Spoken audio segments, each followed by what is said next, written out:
Hi friends, KSRTC ಚಾಲನಾ ವೃತ್ತಿ ಪರೀಕ್ಷೆ ಹುಮ್ನಾಬಾದಿನಲ್ಲಿ ಆಲ್ರೆಡಿ ಮುಗಿದಿದೆ. ತುಂಬ ಜನರು ಕಮೆಂಟ್ ಮುಖಾಂತರ ಕೇಳುತ್ತಾ ಇದ್ದಾರೆ. ಹುಮ್ನಾಬಾದಿನಲ್ಲಿ ಪಡೆದಂಥ ಎಲ್ಲ ಅಭ್ಯರ್ಥಿಗಳ ಒಂದು ಅಂಕಪಟ್ಟಿಗಳ ವಿವರವನ್ನು ತಿಳಿಸಿ. ಅದೇ ರೀತಿ ಈಗ ಹಾಸನದಲ್ಲಿ ನಡೆಯುತ್ತಾ ಇದೆ ಚಾಲನಾ ವೃತ್ತಿ ಪರೀಕ್ಷೆಯಲ್ಲಿ ನಾವು ಎಷ್ಟು ಸ್ಕೋರ್ ಮಾಡಿದರೆ ಸೇಫ್, ಇದರ ಬಗ್ಗೆ ಮಾಹಿತಿ ನೀಡಿ ಅಂತ ಸಂಪೂರ್ಣ ಮಾಹಿತಿ ಈ ವಿಡಿಯೋದಲ್ಲಿ ತಿಳಿಸಿಕೊಡುತ್ತೇನೆ. ವಿಡಿಯೋ ಸ್ಕಿಪ್ ಮಾಡದೆ ಕೊನೆವರೆಗೂ ನೋಡಿ. ಹುಮ್ನಾಬಾದಿನಲ್ಲಿ ಎಷ್ಟು ಜನ ಪರೀಕ್ಷೆ ಅಟೆಂಡ್ ಮಾಡಿದವರು ಟ್ರ್ಯಾಕ್ ಟೆಸ್ಟ್, ಅದೇ ರೀತಿ ಎಷ್ಟು ಜನ ಪಾಸ್ ಆಗಿದ್ದಾರೆ, ಫೇಲ್ ಆಗಿದ್ದಾರೆ, ಅದೇ ರೀತಿ ಈಗ ಹಾಸನದಲ್ಲಿ ಈ 2 ದಿನದಲ್ಲಿ ನಡೆದ ಚಾಲನಾ ವೃತ್ತಿ ಪರೀಕ್ಷೆಯಲ್ಲಿ ಯಾರದು ಒಂದು ಹೈಯೆಸ್ಟ್ ಸ್ಕೋರ್ ಎಷ್ಟು ಮಾಡಿದ್ದಾರೆ, ಇದರ ಬಗ್ಗೆ ಕೂಡ ಮಾಹಿತಿ ನೀಡುತ್ತೇನೆ. ವಿಡಿಯೋ ಸ್ಕಿಪ್ ಮಾಡದೆ ಕೊನೆವರೆಗೂ ನೋಡಿ. ಯಾರೆಲ್ಲ ನನ್ನ ಚಾನೆಲ್ ಹೊಸದಾಗಿ ನೋಡೋರು ಪ್ಲೀಸ್ ಸಬ್ಸ್ಕ್ರೈಬ್ ಮಾಡಿ ಮತ್ತು ಪಕ್ಕದಲ್ಲಿರೋ ಬೆಲ್ ಐಕಾನನ್ನು ಕ್ಲಿಕ್ ಮಾಡಿ. ನೋಡಿ ಫ್ರೆಂಡ್ಸ್, ಇದು ಹುಮ್ನಾಬಾದಿನಲ್ಲಿ ಯಾರ ಒಂದು ಟ್ರ್ಯಾಕ್ ಟೆಸ್ಟ್ ಆಗಿದೆ. ಎಲ್ಲವರ ಸ್ಕೋರ್ ಪಟ್ಟಿ ಇಲ್ಲಿ ಇದೆ, ನೀವು ನೋಡಬಹುದು. ಅಪ್ಲಿಕೇಶನ್ ನಂಬರ್ ಮತ್ತು ಅಲ್ಲಿ ನಿಮಗೆ ಒಂದು ಚಾಲನಾ ವೃತ್ತಿ ಪರೀಕ್ಷೆಗೆ ಹೋದಾಗ ನಿಮಗೆ ಅಲ್ಲಿ ಒಂದು ID ನಂಬರ್ ಕೂಡ ಇರುತ್ತದೆ, ಅಲ್ಲಿ ನೀಡುತ್ತಾರೆ. ಆ ID ನಂಬರ್ ಕೂಡ ಇದೆ. ಅದೇ ರೀತಿ ನಿಮ್ಮ ಸ್ಕೋರ್ ಕೂಡ ಇಲ್ಲಿ ಇದೆ.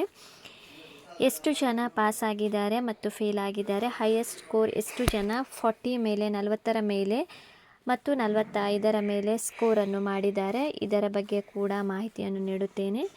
ನೀವು ಇಲ್ಲಿ ನೋಡಬಹುದು ಎಲ್ಲರ ಒಂದು ಸ್ಕೋರ್ ಲಿಸ್ಟ್ ಇದೆ. ಟೋಟಲ್ 2501 ಅಭ್ಯರ್ಥಿಗಳು ಟ್ರ್ಯಾಕ್ ಟೆಸ್ಟನ್ನು ಹುಮ್ನಾಬಾದಿನಲ್ಲಿ ನೀಡಿದರು. ನೀವು ಇಲ್ಲಿ ನೋಡಿ, ಎಲ್ಲರೂ ಕೂಡ ಇಲ್ಲಿ ಈ ಒಂದು ಹುಮ್ನಾಬಾದಿನಲ್ಲಿ 40ರ ಮೇಲೆ ತುಂಬ ಅಭ್ಯರ್ಥಿಗಳು, ಕಡಿಮೆ ಅಭ್ಯರ್ಥಿಗಳು ಇಲ್ಲಿ ಸ್ಕೋರ್ ಮಾಡಿದ್ದಾರೆ. ಅದೇ ರೀತಿ 45ರ ಮೇಲೆ ತುಂಬ ಕಡಿಮೆ ಅಭ್ಯರ್ಥಿಗಳು ಕೂಡ ಸ್ಕೋರ್ ಮಾಡಿದ್ದಾರೆ. ಸೊ ಫ್ರೆಂಡ್ಸ್, ನೀವು 45ರ ಮೇಲೆ ಹಾಸನದಲ್ಲಿ ಈಗ ಯಾರ ಒಂದು ಟ್ರ್ಯಾಕ್ ಟೆಸ್ಟ್ ನಡೆಯುತ್ತಾ ಇದೆ, 16ನೇ ತಾರೀಕಿನಿಂದ ಸ್ಟಾರ್ಟ್ ಆಗಿದೆ. ಸೊ ನೀವು 45ರ ಮೇಲೆ ಸ್ಕೋರ್ ಮಾಡಲು ನೀವು ಟ್ರೈ ಮಾಡಿ.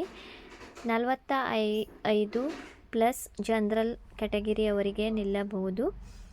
ಅದೇ ರೀತಿ 44, 43 OBC ಅವರಿಗೆ, ಅದೇ ರೀತಿ 40ರ ಮೇಲೆ SC ST ಅವರ ಒಂದು ಸ್ಕೋರ್ ಕೂಡ ನಿಲ್ಲಬಹುದು. ಸೊ ಫ್ರೆಂಡ್ಸ್, ನಿಮಗೆ ಗೊತ್ತಿದೆ ಸ್ಕೋರ್ ಪಟ್ಟಿಯಲ್ಲಿ ಕೂಡ ಅವರು ಯಾರ ಒಂದು 40ರ ಮೇಲೆ ಸ್ಕೋರ್ ಆಗಿದೆ ಅಂಥವರಷ್ಟೇ ಅಂಥವರ ಒಂದು ಸ್ಕೋರ್ ಪಟ್ಟಿಯನ್ನು ಅವರು ಹಾಕಿದ್ದಾರೆ.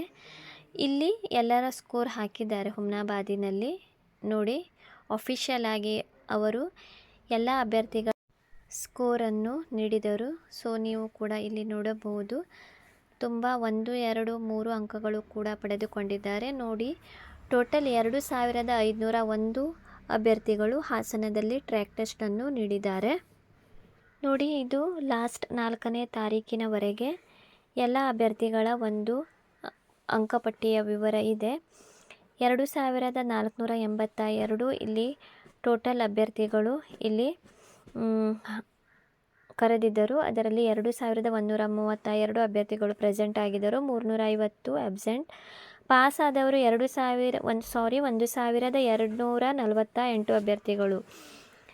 ಸೊ 40ರಿಂದ 45ರ ಒಳಗೆ 856, 45ರಿಂದ 50 ನೋಡಿ 382, 45ರಿಂದ 45ವರೆ ಪಡೆದವರು 108 ಜನ, 46ರಿಂದ 46ವರೆ 66 ಜನ, 47ರಿಂದ 47ವರೆ ಪಡೆದವರು 78, 48ರಿಂದ 48ವರೆ ಪಡೆದವರು 41, 49ರಿಂದ 49ವರೆ ಪಡೆದವರು 21 ಜನ, 50ಕ್ಕೆ 50 ಪಡೆದವರು ಕೇವಲ 8. ಇದು 4ನೇ ತಾರೀಕುವರೆಗೆ ಇದು ಅಂಕಪಟ್ಟಿಗಳ ವಿವರ ಆಗಿದೆ. ಆಮೇಲೆ ಅಬ್ಸೆಂಟ್ ಆದವರಿಗೆ 2-3 ದಿನ ಅವರು ಮತ್ತೆ ಅವಕಾಶ ಮಾಡಿಕೊಟ್ಟಿದ್ದವರು. ಸೊ ಅಲ್ಲಿ ಒಂದು 2-3 ಜನ ಇಲ್ಲಿ ಆ್ಯಡ್ ಆಗಿರಬಹುದು.